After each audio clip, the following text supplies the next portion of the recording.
আসসালামু আলাইকুম সবাইকে। কেমন আছেন আপনারা সবাই? আশা করছি আপনারা সবাই ভালো আছেন এবং সুস্থ আছেন। আমাদের চ্যানেলের আরও একটি নতুন ভিডিওতে আপনাদেরকে স্বাগতম জানাচ্ছি। আমরা সবাই জানি কোরিয়ান স্মার্টফোন নির্মাতা প্রতিষ্ঠান হচ্ছে স্যামসাং। বেশ কিছুদিন আগেই তারা S21 সিরিজ লঞ্চ করলো অনেক জমকালো অনুষ্ঠানের মাধ্যমে। আর এখন স্যামসাং গ্যালাক্সি A71 এর সাকসেসর হিসেবে তারা লঞ্চ করতে চলেছে A72। আমরা সবাই যে ফোনটির জন্য অনেক বেশি আগ্রহ নিয়ে বসে আছি। অনেক লিক্স এই ফোনটি চলে এসেছে। গিগ বেঞ্চে অলরেডি এই ফোনটি লিস্টেড হয়ে গিয়েছে। এখানে দেখা যাচ্ছে এই ফোনটিতে থাকতে চলেছে কোয়াড ক্যামেরা সেটআপ, যার প্রাইমারি ক্যামেরাটি হবে 64 মেগাপিক্সেলের। আর এছাড়া এই ফোনটির কিন্তু দুটি ভার্সন আসবে, 4G ভার্সন এবং 5G ভার্সন।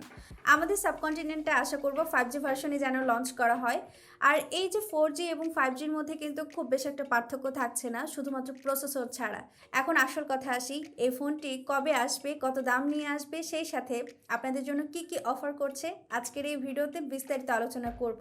তাহলে ভিডিওটি শুরু করা যাক। পুরো ভিডিও জুড়ে থাকবো আমি শাহনাজ, আর আপনারা দেখছেন টেক থিয়েটার।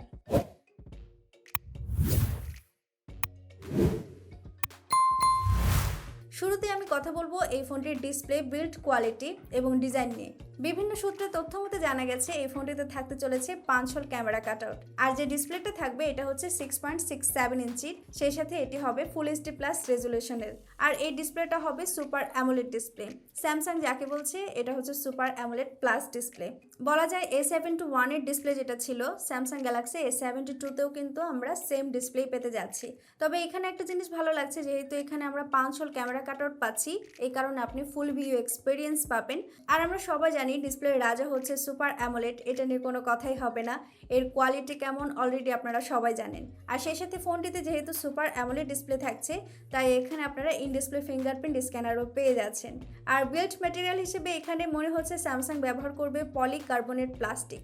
আশা করেছিলাম যে গ্লাস ব্যবহার করবে, কারণ আমার কাছে মনে হয় গ্লাস তো গ্লাসই আর প্লাস্টিক তো প্লাস্টিকই। গ্লাস ব্যবহার করলে কিন্তু একটা ফোনের প্রিমিয়ামনেস অনেকটাই বেড়ে যায়। তবে এখানে আসার কথা হচ্ছে ফোনটিতে দেওয়া হবে অন্তত অ্যালুমিনিয়ামের ফ্রেম।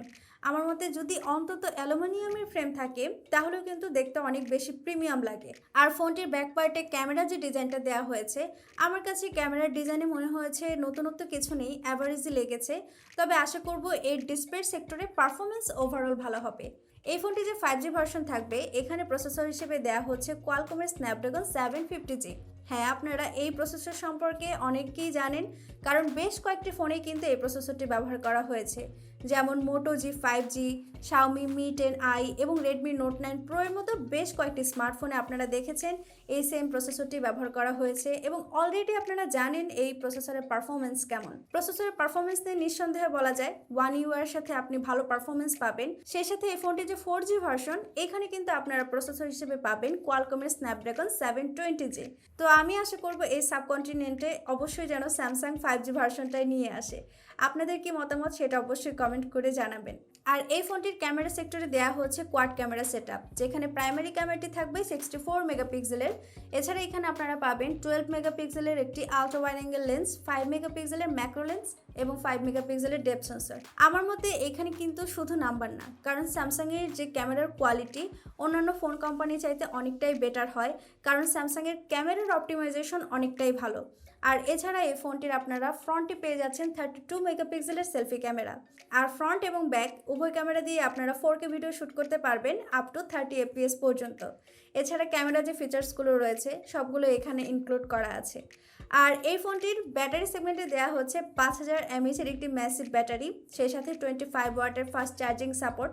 আমার মতে এখানে 5000 mAh এর ব্যাটারি দেওয়া হচ্ছে, এটাই স্ট্যান্ডার্ড। কারণ 2021 সালে এসে আপনার ফোনের ব্যাটারি যদি থাকে 6000 বা 7000 mAh এর, তাহলে ফোনটি কিন্তু অনেকটাই বাল্কি হয়ে যায়।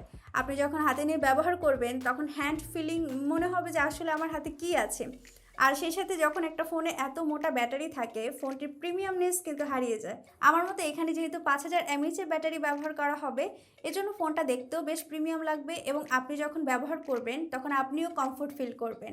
আর এখন পর্যন্ত জানা গেছে এই ফোনটির একটি ভ্যারিয়েন্ট আসবে 8GB র্যাম, 128GB রম। আর এর বাইরে আপনি এই ফোনটিতে USB Type-C চার্জিং পোর্ট পাচ্ছেন, 3.5mm অডিও জ্যাক থাকছে এবং সুপার অ্যামোলেড ডিসপ্লে থাকাতে ইন ডিসপ্লে ফিঙ্গারপ্রিন্ট স্ক্যানার, সেই সাথে ফেস আনলকও পেয়ে যাচ্ছেন। তো এবার আসি আসল কথা, এই ফোনটি কবে নাগাদ আসতে পারে এবং দাম কেমন হতে পারে। এখন পর্যন্ত জানা গিয়েছে আগামী মাসের শুরুর দিকে স্যামসাং এই ফোনটি লঞ্চ করে ফেলবে ভারতে।